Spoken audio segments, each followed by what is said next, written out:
ये बताइए अपने बारे में, इंट्रोडक्शन दीजिए अपना। जी सर, मेरा नाम रहमत हुआ। मैं डिस्ट्रिक्ट गया बिहार से बिलोंग करता हूँ और मेरा क्वालिफिकेशन बीएससी है। ठीक है। सेफ्टी में आपने कौन सा कोर्स किया है? सेफ्टी में मैं 1 ईयर से फायर डिप्लोमा कोर्स किया है, फायर मटेरियल का। कितने साल का था? 1 साल का था सर। 1 साल। चलिए ठीक है। ठीक है, आप बताइए मुझे हजार्ड और रिस्क में क्या डिफरेंस है? जी सर, मैं बताना चाहूँगा कि hazard is anything that can potential to harm. कोई भी ऐसा चीज़ जिसमें क्षमता नुकसान पहुंचाने को हम हजार्ड कहते हैं। और risk is a chance of injury, damage, loss. It is a combination of livelihood and consequence. कहते हैं कि रिस्क एक चांस है जिसमें इंजरी, डैमेज, लॉस होने की संभावना है। यह एक कम्बिनेशन जिसमें लाइवलीहुड एंड कंसिक्वेंस मतलब संभावना और परिणाम दोनों हो सकता है। चलिए बढ़िया। ठीक है, आप मुझे एक एग्जांपल के द्वारा समझाइए हजार्ड और रिस्क में डिफरेंस।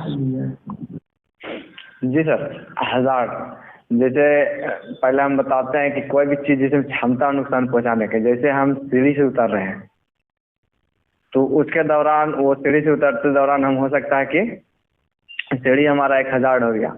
और रिस्क क्या है कि हम सीढ़ी में जब उतर रहे हैं तो वो हमारा रिस्क हो गया कि उसमें हम गिर भी सकते हैं और सही पूर्वक हम नीचे उतर भी सकते हैं। अच्छा अच्छा, चलिए। या फिर रोड क्रॉस कर रहे थे, इसमें भी हजार्ड और रिस्क का एकदम सटीक एग्जांपल मिल जाएगा हमें। ठीक है। हजार्ड के टाइप्स के बारे में बता सकते हैं, कितने टाइप्स के होते हैं?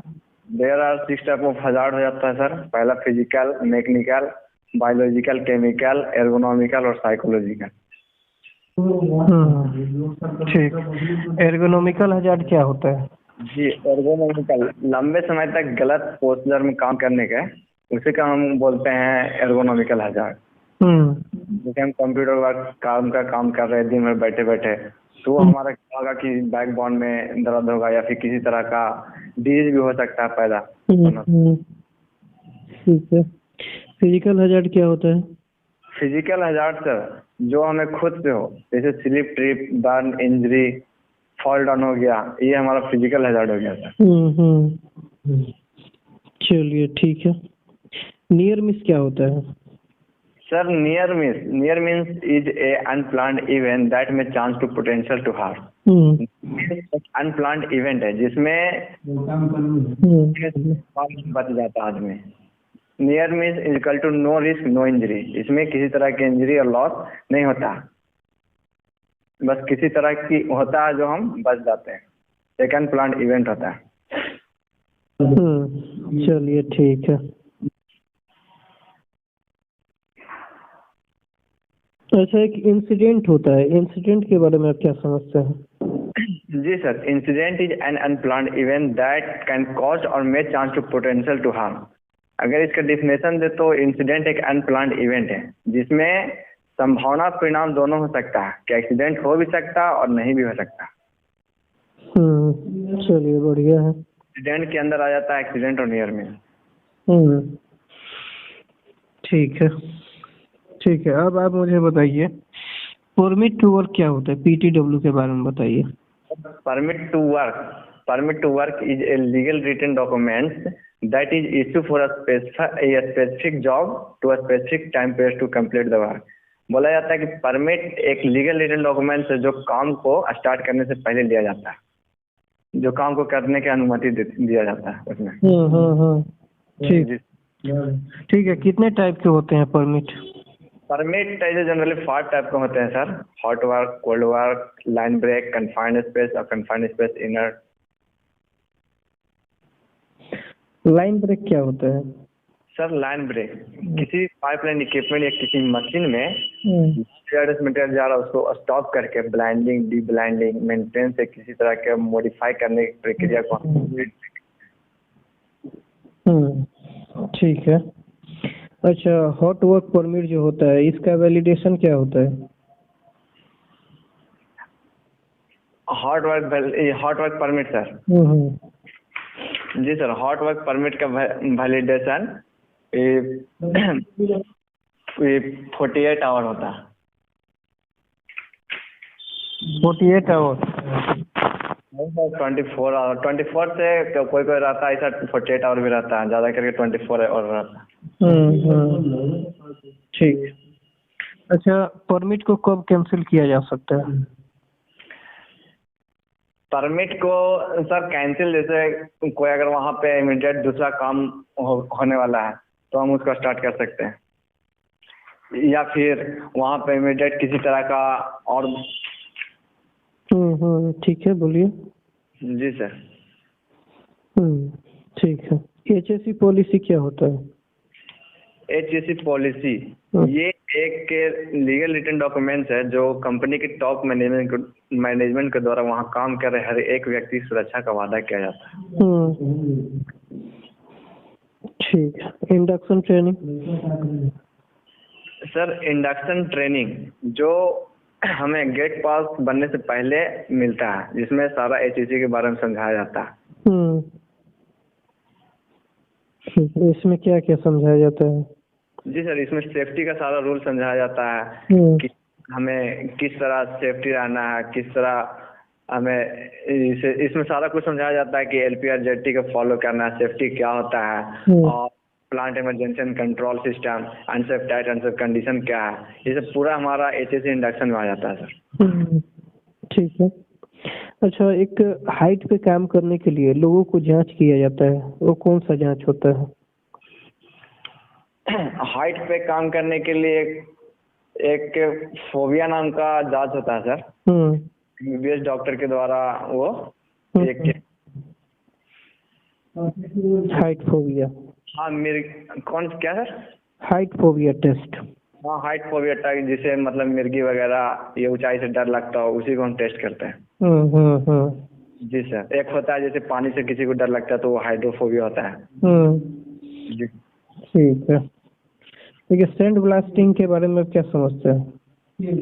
सैंड ब्लास्टिंग छोटे छोटे कण को हम किसी तरह से उसको ये प्रेशर के साथ करके हटाते हैं। पेंट वगैरह का जो रहता है ना, जंग वगैरह लग गया तो उसी को हम सैंड ब्लास्टिंग कहते हैं जनरली तौर।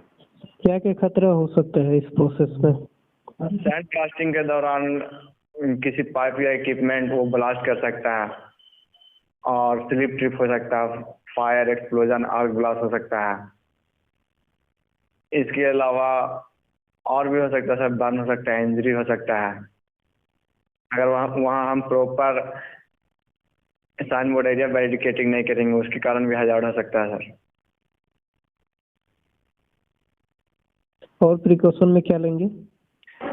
सर प्रिकॉशन में उसमें हम प्रिकॉशन में लेंगे, सबसे पहले प्रॉपर प्लानिंग कर लेंगे, परमिट ले लेंगे, साइन बोर्ड एरिया बैरिकेडिंग कर लेंगे, वहाँ गैस टेस्टिंग कर लेंगे सर, और जो भी है वहाँ इमरजेंसी टीम अवेलेबल होना चाहिए, कॉम्पिटेंट मैन पावर अवेलेबल होना चाहिए, और जो भी टूल्स इक्विपमेंट वो सर्टिफाइड होना चाहिए। जो भी इलेक्ट्रिकल टूल्स अगर यूज करेंगे वो तो इलेक्ट्रिकल इंजीनियर के द्वारा सर्टिफाइड होना चाहिए।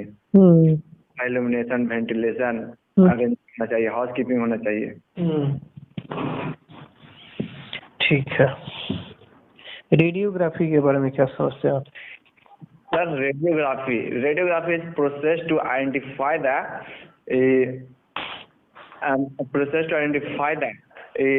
well joined strength using by radiation source is called radiography test। क्या होता है इसमें? वेल ज्वाइंट को उसका स्ट्रेंथ को चेक करने की प्रक्रिया को हम रेडियोग्राफी टेस्ट कहते हैं। एक हाइड्रो टेस्ट होता है, ये क्या होता है? यस सर, हाइड्रो टेस्ट किसी पाइपलाइन या इक्विपमेंट या किसी मशीन में वाटर 1.5 गुना प्रेशर की सहायता से उसका स्ट्रेंथ को चेक करने की प्रक्रिया को हम हाइड्रो टेस्ट कहते हैं सर। ठीक, चलिए थोड़ा अब इंटर करते हैं हम लोग।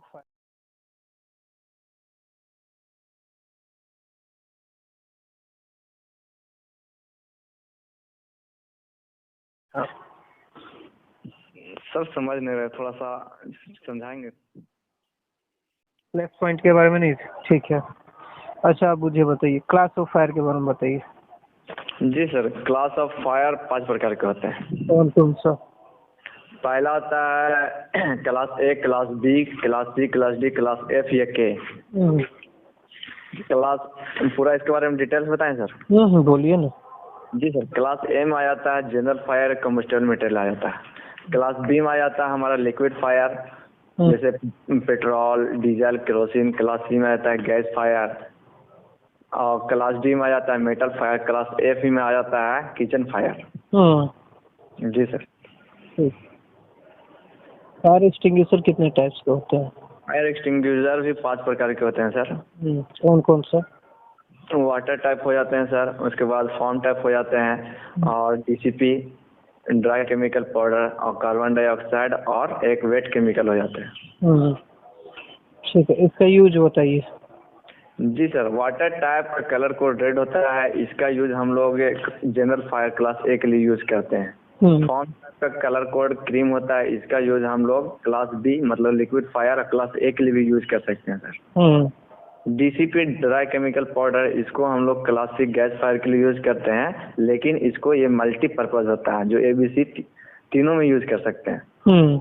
कार्बन डाइऑक्साइड, जिसका कलर कोड ब्लैक होता है सर, इसको हम लोग इलेक्ट्रिकल फायर के लिए यूज करते हैं। और एक होता है वेट केमिकल, जिसका कलर कोड येलो होता है, इसको हम लोग जनरली तौर पर किचन फायर के लिए स्पेशल यूज करते हैं। और CO2 का यूज कहाँ कहाँ करते हैं? क्या sir? CO2 type fire extinguisher का यूज कहाँ कहाँ किया जाता है? CO2 का हम लोग सर लिक्विड में यूज कर सकते हैं और इलेक्ट्रिकल में यूज कर सकते हैं। लिक्विड में और इलेक्ट्रिकल में? यस। चलिए ठीक है। आप मुझे बताइए, डिटेक्टर जो होता है वो कितने टाइप के होते हैं? सर गैस डिटेक्टर ना सर। गैस डिटेक्टर नहीं, जो फायर को डिटेक्ट करता है वो। सॉरी सर, ये डिटेक्टर के बारे में मालूम नहीं है, लेकिन फायर डिटेक्टर के नाम सुने हैं और गैस डिटेक्टर के बारे में पूरा जानकारी है। ठीक है, तो गैस के बारे में बताइए। यस सर, डिटेक्टर कई प्रकार के होता है, जैसे हमारा 4x मीटर, 5x, 6x मीटर, एरिया मोनीटर, और पोर्टेबल गैस डिटेक्टर होता है, मल्टी गैस डिटेक्टर होता है। ठीक है, पोर्टेबल में क्या आता है? सर पोर्टेबल गैस डिटेक्टर ये 4 गैसों को मापता है, जिसमें एलईएल होता है, O2 होता है, और H2S होता है, कार्बन मोनोऑक्साइड होता है। एलईएल क्या होता है? सर एलईएल लोअर एक्सप्लोजिव लिमिट होता है सर। तो ये तो कोई गैस नहीं हुआ ना? क्या सर? ये एलईएल को नापता है? जी सर। एलईएल क्या होता है? एलईएल लोअर एक्सप्लोजिव लिमिट होता है सर।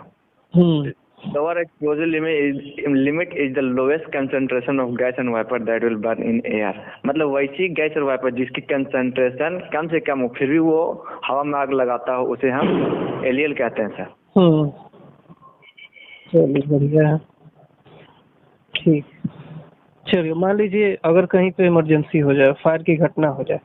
जी सर। तो एज ए फायर रिप्रेजेंटेटिव आप कौन सा स्टेप लेंगे? जी सर, कहीं पर अचानक अगर फायर हो जाता है तो उस सिचुएशन में हम पैनिक तो नहीं होंगे सर। सबसे पहले वहाँ हम रेस्क मेथड का यूज करेंगे, रेस्क्यू करेंगे। उसके बाद ऐसा होता है अलार्म। अलार्म मतलब कि DMC वगैरह ब्रेक करेंगे, लोगों को इन्फॉर्म करेंगे, जो इमरजेंसी टीम हो गया, सुपरवाइजर हो गया। और उसके बाद हमारा हो जाता है कंटेंट, जो भी कंटेंट है उसको कोशिश करेंगे कि उसको साइड कर दें ताकि फायर और नहीं फैले। और एक्सटिंग्विशर का यूज करेंगे। अगर आग हमारे बस की बात हो तो उसको हम एक्सटिंग्विश करेंगे, अदरवाइज हम फायर फाइटिंग टीम का इंतजार करेंगे और खुद को हम बचाव करेंगे। जी सर। ठीक है। फायर फाइटिंग इक्विपमेंट जो होता है वो कितने टाइप का होता है? फायर फाइटिंग इक्विपमेंट जो होता है वो जैसे फायर हाइड्रेंट हो गया, फायर मॉनिटर हो गया। जी सर। नहीं, टाइप्स के अकॉर्डिंग इसको कैटेगराइज करिए। फायर फाइटिंग, सॉरी सर नहीं जानते। एक तो होता है फिक्स। फिक्स में आपका जो फायर हाइड्रेंट सिस्टम आप बता रहे हैं। जी सर। उसके बाद क्या? पोर्टेबल फिक्स होता है सर। फिक्स के बाद एक होता है पोर्टेबल, है ना, जी, जो एक जगह से दूसरी जगह ले जा सकते हैं, जैसे फायर एक्सटिंग्विशर। एक्सटिंग्विशर हो गया। उसके बाद एक होता है क्या, मोबाइल फायर एक्सटिंग्विशर। जैसे आप देखे होंगे जो फायर ट्रक जो होता है व्हीकल, जी सर। जो क्या बोलते हैं, फायर फाइटिंग टीम के पास होता है, इमरजेंसी में कॉल करने पर आते हैं। जी सर। मोबाइल हो गया। मोबाइल मतलब एक जगह से दूसरे जगह किसी माध्यम के द्वारा हम लोग ले जाते हैं। जी सर। जैसे ट्रॉली वाला भी हो गया, जी, मतलब जिसमें माध्यम कुछ लग जाए। हाँ, पोर्टेबल मतलब एक जगह से दूसरी जगह। पोर्टेबल तो हो गया कि आप उसको उठा के ले जा रहे हैं ना। जी। और मोबाइल हो गया किसी माध्यम के द्वारा, जैसे ट्रॉली के माध्यम से ले जा रहे हैं, है ना, ट्रक के माध्यम से। तो ये हमारा एक माध्यम हो गया। तो माध्यम से अगर ले जा रहे हैं, ले जाने वाला अगर कोई चीज है तो वो मोबाइल में आता है। और पोर्टेबल जिसको हम लोग खुद से उठा के एक जगह से दूसरी जगह ले जाके यूज करते हैं, वो पोर्टेबल। अब फिक्स तो आप जान ही रहे हैं। जी सर, यस सर। सही है, ठीक है। पास टेक्निक क्या होता है? पास टेक्निक सर, ये फायर एक्सटिंग्विशर यूज करने का एक मेथड है। पी से होता है पुल द पिन, और ए से होता है एम ऑन द बेस, और एस से होता है स्क्वीज द लीवर, और एक एस से होता है स्वीप साइड टू साइड। ठीक है, स्वीप साइड टू साइड। जी सर। अच्छा, मान लीजिए फायर एक्सटिंग्विशर आप यूज कर रहे हैं, तो एयर का जो डायरेक्शन है वो कैसे मालूम करेंगे? क्या सर, फायर एक्सटिंग्विशर यूज कर रहे हैं? हाँ। वो हवा के माध्यम से मालूम होगा सर। हवा हमारा जिधर है उसका हम अपोजिट साइड यूज करेंगे। ठीक है। आप नाम सुने हैं वाइंड सॉक? जी सर।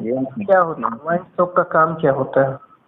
सर वाइंड सॉक जो हमें इंफॉर्मेशन देता है सर, अगर in case of any emergency, किसी तरह की इमरजेंसी होता है, तो विंड सॉक की सहायता से हम लोग हवा का डायरेक्शन पता करते हैं। ठीक है। तो अपोजिट साइड जाते हैं असेंबली पॉइंट की तरफ। तो यही चीज मैं आपसे पूछ रहा था कि हवा का डायरेक्शन कैसे मालूम करेंगे। तो आपके कंपनी में ऑर्गेनाइजेशन में वाइंड सॉक होगा, उसके अकॉर्डिंग हम लोग क्या हवा का डायरेक्शन मालूम कर लेते हैं। जी सर।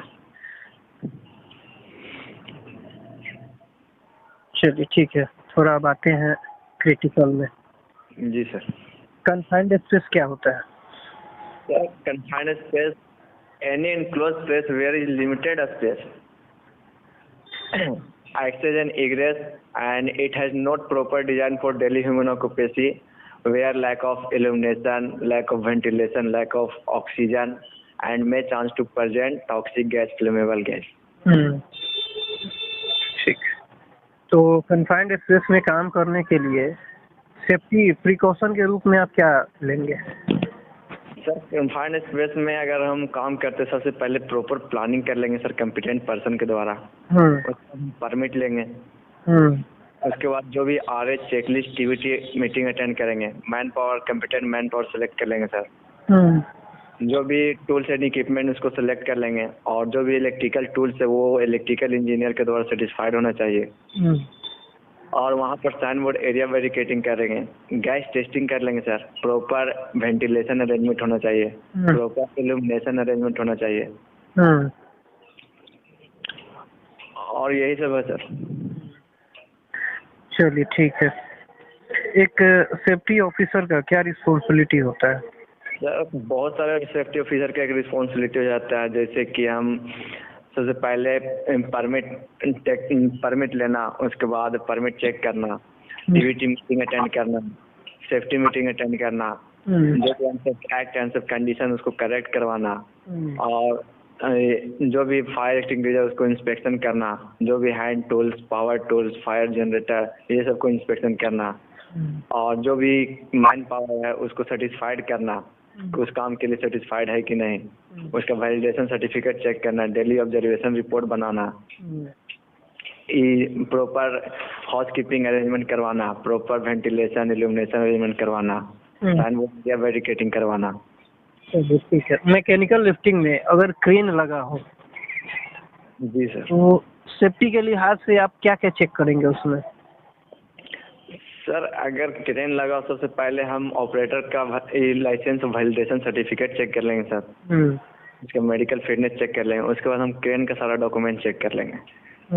क्रेन का डॉक्यूमेंट क्या क्या चेक करेंगे आप? क्या डॉक्यूमेंट चेक करेंगे? सबसे पहले हम टीपीआई सर्टिफिकेट चेक कर लेंगे, अलाउंस सर्टिफिकेट चेक कर लेंगे, उसका मेंटेनेंस सर्टिफिकेट चेक कर लेंगे, उसका फिटनेस सर्टिफिकेट चेक कर लेंगे, परमिट चेक कर लेंगे, आरएच चेक कर लेंगे, daily check list, lifting plan, load chart, ये सब चेक कर लेंगे सर। उसके बाद हम क्रेन का पूरा फिजिकल चेक पॉइंट कर लेंगे। जैसे हम अगर क्रॉलर क्रेन है, ये टायर माउंटेड क्रेन है, एग्जांपल लेते हैं कि क्रॉलर क्रेन है, तो वो उसका पूरा चैन सेट चेक कर लेंगे और ट्रिगर चेक कर लेंगे, उसका टर्नेबल पॉइंट चेक कर लेंगे, काउंटर वेट, सीलिंग ड्रम। इसके अलावा उसका बूम हो जाता है, हाइड्रोलिक प्रेशर जैक हो जाता है। कैबिन में चेक कर लेंगे, कम से कम 5 चीज होना चाहिए। SLI, safe load indicator, load chart, first aid, fire extinguisher, emergency contact number, इसके लिमिट स्विच और वायर ऑफ सीलिंग हो जाता है, हुक चेक कर लेंगे, एनोमीटर चेक कर लेंगे और इसके अलावा सेफ्टी फीचर में चेक कर लेंगे, हॉर्न चेक कर लेंगे, लाइट चेक कर लेंगे। अरे हॉर्न चेक कर लेंगे, ठीक है। Yes sir. Side mirror check कर लेंगे और ऑयल लेवल चेक कर लेंगे, कूलेंट लेवल चेक कर लेंगे, बैटरी चेक कर लेंगे, फैन बेल्ट चेक कर लेंगे। ठीक है, ठीक है। हाइट पे अगर काम चल रहा हो तो आप नीचे के बचाव के लिए, नीचे के प्रिकॉशन के लिए क्या क्या अप्लाई करेंगे? हाइट पे काम चल रहा तो सबसे पहले सर नीचे के बचाव के लिए वहाँ हम ये गैस सिस्टम कर लेंगे sir, sign board and area barricading कर देंगे। इसके अलावा जो भी वहाँ पर साथ में मैन पावर है उसको बढ़िया से अवेयरनेस कर देंगे। Yes sir. और ओवरहेड पावर लाइन को भी एक बार देख लेंगे। इमरजेंसी टीम अवेलेबल वहाँ हमेशा रखेंगे, रेस्क्यू टीम। बढ़िया है, ठीक है। अब आप मुझे ये बताइए, गार्डरेल सिस्टम क्या होता है? सर गार्डरेल सिस्टम एक फॉल प्रिवेंशन सेफ्टी डिवाइस होता है सर, जिसमें टॉप रेल, मिड रेल और टो बोर्ड होता है सर, जो स्काफोल्डिंग प्लेटफॉर्म पे यूज किया जाता है। टॉप रेल का साइज क्या होता है? स्काफोल्डिंग प्लेटफॉर्म से टॉप रेल का साइज? सर उसको 950 से 1200 mm पे होता है। ठीक। और मिड रेल का? मिड रेल 450 से 600 होता है सर। और टो बोर्ड? टो बोर्ड वो 150 mm का होता है सर। ठीक। स्काफोल्डिंग के कुछ कंपोनेंट्स, पार्ट्स के बारे में बताइए। फोल्डिंग का कंपोनेंट जैसे soul plate, base plate, vertical pipe, उसके बाद किकर लिफ्ट हो गया, रनर हो गया, उसके बाद क्लैंप्स हो गया 5-6 प्रकार का, राइट एंगल, चालू क्लैम्प, बॉक्स एंगल, उसके बाद लेडर क्लैम्प, BRC क्लैम्प। इसके अलावा हो गया टी स्टेप हो गया और प्लेटफॉर्म हो गया, ट्रांसम हो गया, लेजर हो गया, स्विंग गेट हो गया, नोड पॉइंट हो गया, लेडर हो गया, ब्रासिंग हो गया। जी सर। चलिए बढ़िया है, ठीक। एक लेडर से रिलेटेड एक टर्म आता है 3 पॉइंट कंटेक्ट, ये क्या होता है? क्या सर फिर से एक बार बोलिएगा। लेडर से रिलेटेड एक टर्म आता है 3 पॉइंट कंटेक्ट, ये क्या होता है?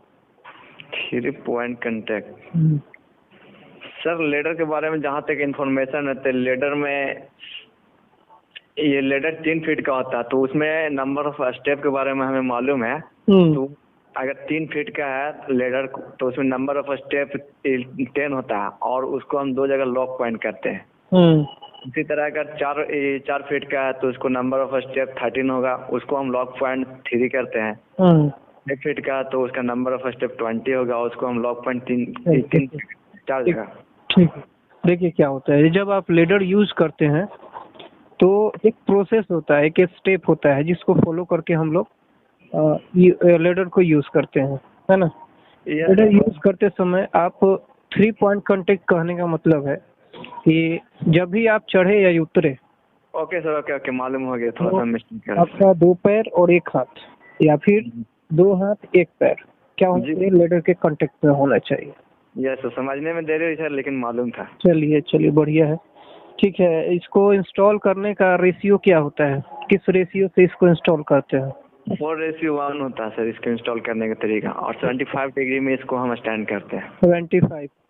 जी सर। चलिए ठीक है। इस लेडर को यूज करते समय क्या क्या सावधानियां बरतनी चाहिए? लेडर के यूज करने समय हम कई सारी सावधानियों को बरतेंगे। सबसे पहले उसको देखेंगे 4:1 में है कि नहीं, 75 डिग्री में है कि नहीं। उसके बाद हम उसका लॉक पॉइंट चेक कर लेंगे, और उसके अलावा जो 3 हम पॉइंट यूज करेंगे कि हमारा 2 हाथ 1 पैर होना चाहिए, और जहाँ भी है वहाँ सॉलिड जगह पर होना चाहिए, जो ग्राउंड लेवल है वो होना चाहिए। उसका रंग वगैरह चेक कर लेंगे, है ना? रंग वगैरह चेक कर लेंगे। वगैरह तो नहीं है उस पे, ऑयल या पेंट वगैरह तो नहीं गिरा है? Yes sir. पूरी तरह से सर्टिफाइड है कि नहीं? जी सर। है ना?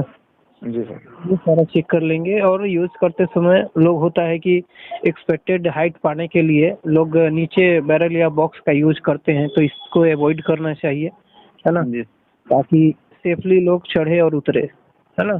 जी सर।